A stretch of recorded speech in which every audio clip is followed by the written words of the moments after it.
তার মানে আগুনের পরীক্ষায় পাস, ফ্যামিলি বিসর্জন দেওয়ার পরীক্ষায় পাস। এবার আল্লাহ দেখলেন সৈয়দনা ইব্রাহিমের হৃদয়ের মধ্যে ইসমাইলের জন্য ভালোবাসা বেশি না কম? কত বেশি জানেন?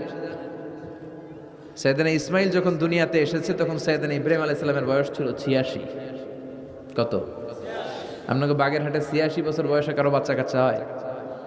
হ্যাঁ, আছে এরকম পালোয়ান? আছে কেউ? নাই। সৈয়দনা ইসমাইল যখন এসেছে দুনিয়ায় তখন সৈয়দনা ইব্রাহিমের বয়স কত ছিল? 86।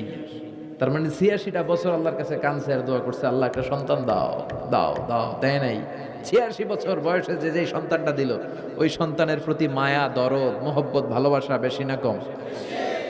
আল্লাহ দেখতে চাইলেন ওই ছেলের জন্য মায়া বেশি নাকি আল্লাহর জন্য বেশি। আল্লাহ ডেকে বললেন, ইব্রাহিম দেখি হৃদয়ে কার জন্য দরদ আর ভালোবাসাটা বেশি। যাও আমার সন্তুষ্টির জন্য 86 বছর বয়সে পাওয়া কলিজার টুকরা দুধের বাচ্চা ইসমাইলকে জবাই করে আমার খুশি অর্জন করো। জবাই করো, স্যাক্রিফাইস করো, আমার জন্য উৎসর্গ করো। বলতে দেরি, ছুরি নিয়ে গলার মধ্যে ছুরি চালাতে 1 সেকেন্ডও দেরি করে নেই। সুবহানাল্লাহ পড়েন। তার মানে এই পরীক্ষায়ও আল্লাহ বলেন, ক্বাদ সাদ্দাকতার রুইয়া ইন্না কাযালিকা নাজজিল মুহসিনিন। ইব্রাহিম ছুরি আর চালায়ও না। ইসমাইলরে মারা আমার উদ্দেশ্য না, তোমার হৃদয়টা দেখা উদ্দেশ্য।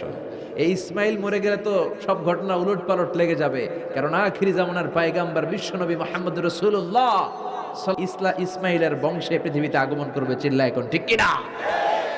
ইসমাইলকে বাঁচিয়ে রাখা আল্লাহর জন্য ওয়াজিব। আল্লাহ নিজের জন্য এটাকে আবশ্যক করেছেন। সুবহানাল্লাহ পড়েন।